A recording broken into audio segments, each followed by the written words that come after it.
मैं हवा की बेटी हूँ, माना हया है मेरा गहना, तो भी तो इब्ने आदम है, कुछ तो ख्याल कर। Respected Principal Sir, esteemed professors, other educators present here and respected audience, a very good afternoon to all of you. Today on Women's Day, I would like to deliver my speech on this year's theme, celebrating the role of women in constitution making. Today on International Women's Day, I want to remember those women who were the part of constitution making of India.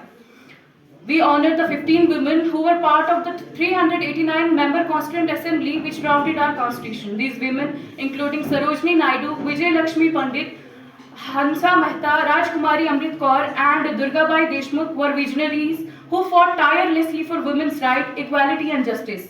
They ensured that our constitution enshrined principles of equality, justice and human rights.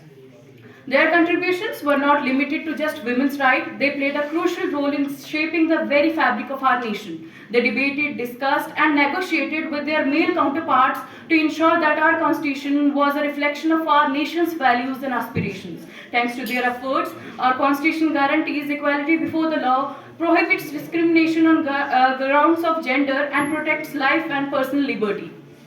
These provisions have empowered generations of women to pursue their dreams, their challenges and to demand their rights. As we celebrate the role of women in constitution making, we must also acknowledge the challenges that women continue to face in our society. We must recognize that women's empowerment is not just a women's issue, but a societal issue that requires collective action. तुम्हारे शहर में हमें ऐसा मान मिला, न रहने को घर न मकान मिला, और मत पूछ क्या बीती उन परिंदों पर जिन्हें उड़ने के लिए न आसमां मिला.